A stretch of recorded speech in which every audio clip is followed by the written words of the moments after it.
This is David from YourPST Studios, and today I'm going to show you how to find in-depth system information about your Windows computer. Let's get started. It's very simple. All we got to do is click on our Start menu, type in SYSINFO, and you will get system information. And go ahead and click on that.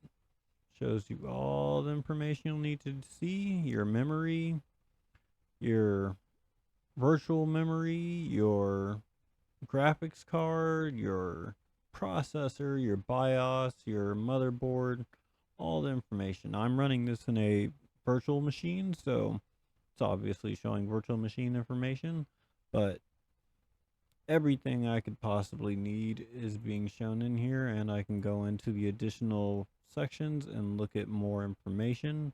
But for the sake of this video, I am just going to get you to this part.